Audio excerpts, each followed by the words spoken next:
Welcome back to the Bourbon Note, everybody. I'm Ben. I got a classic bourbon on the bar tonight. Let's get into it.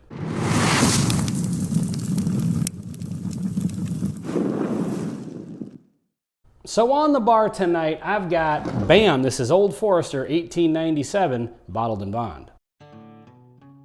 So for those of you that watch the show regularly, you might know that I'm an Old Forester fan overall. One of my favorite lines of bourbons out there. And I've been meaning to buy this bottle because I wanted to use it for a flight and for a couple of comparative things. And when I was thinking about it, I was like, I haven't had this bottle in probably like 3 years. And I think I've only had it the one time.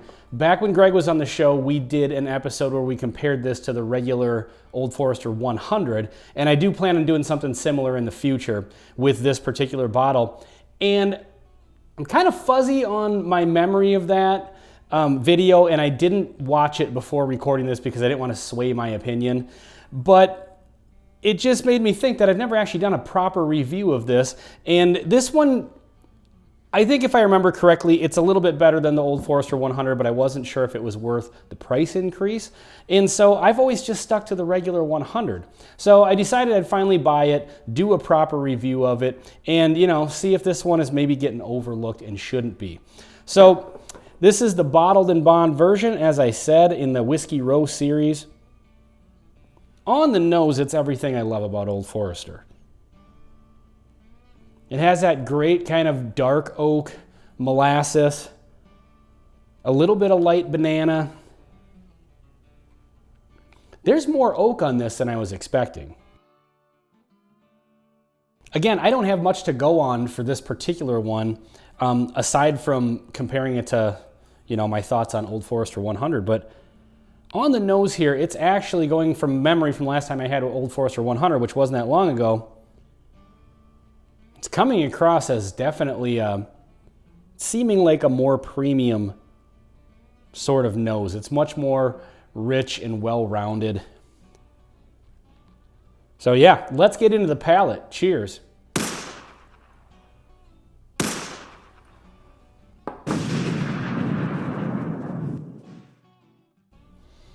So this is the first sip of bourbon for the day here. That first sip came across as, it's good, but it came across a little thinner in viscosity than I was expecting based on the nose. And it's coming across more oak forward than I typically get on Old Forester products. It's the barrel spice is really, really present on this, and some of those classic Old Forester notes didn't really show up on that first sip, but we all know that the first sip of whiskey for the day can be a little bit misleading, so let's get right into the second sip, see what happens. Cheers. So after a couple more sips, I don't know if I'm just having an off day or this is just coming across as much different than I was kind of expecting. Just like that first sip, there's more barrel spice than really anything else. It's a bit sharp and it's good, but it doesn't really have, like Old Forester 100 is one of my favorite just kind of shelfer bourbons. I like to keep that one around. And this one, I feel like it, right now at least, is kind of lacking the things that I like off of the Old Forester 100, the regular one. I'm not getting a ton of sweetness, and I get a really, really nice sweetness on that. And I'm not going to make this just a comparative, to my memory of Old Forester 100. I'll grab a bottle of that and we'll do a comparison to that. But it's just to explain that it's kind of throwing me for a loop here. So really what I'm getting is a little bit of a peppery spice, some barrel spice, and the sweetness is kind of buried under that. And what I like about Old Forester products in general is that kind of molasses sweetness along with that light banana note. And so this one is, it's kind of catching me off guard here. To be perfectly honest, not what I was expecting. I can typically pick out Old Forester products, being the self-proclaimed Brown-Forman truffle pig that I am. I can typically pick out Old Forester products in a blind pretty easily. Not all the time, but probably 90% of the time. And this one, if you put this in a blind, I don't think I'd be able to pick it. It's really, really a little bit off profile for the brand, if I'm being honest. Not on the nose so much, but on the palate. So let's pick this one apart just a little bit more here. Cheers.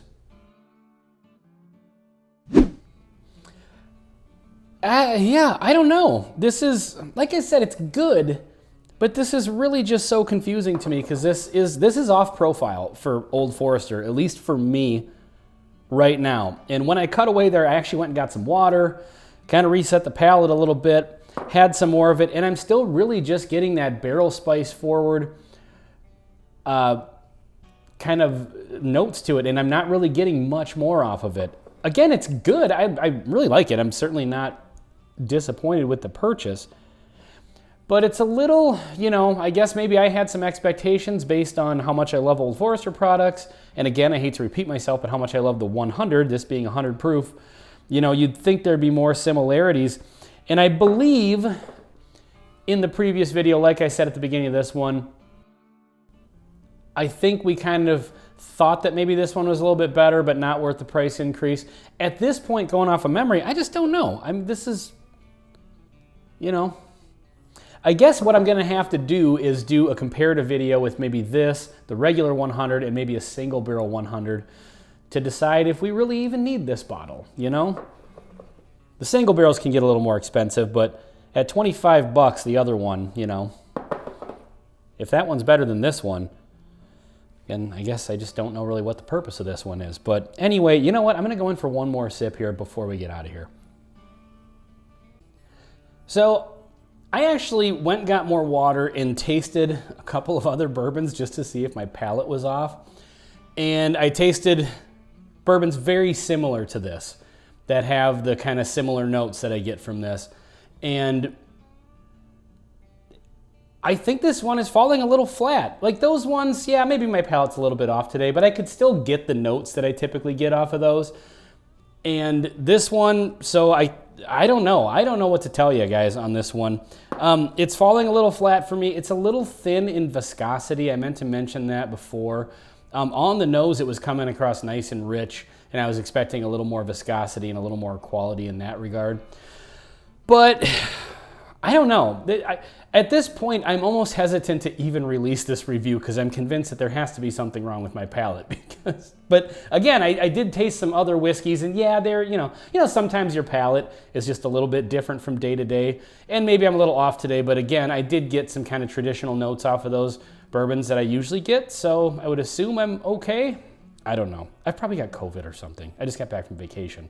I get COVID every time I go on vacation. So I don't know. Maybe that's the beginning of that or something. But let me know in the comments, folks.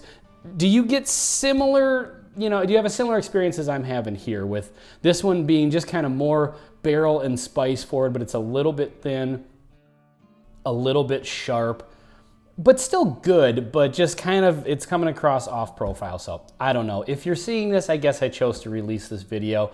Anyway, this has been Old Forester 1897 Bottle and Bond on the Bourbon Note. I'm Ben. Please like, comment, and subscribe if you haven't already.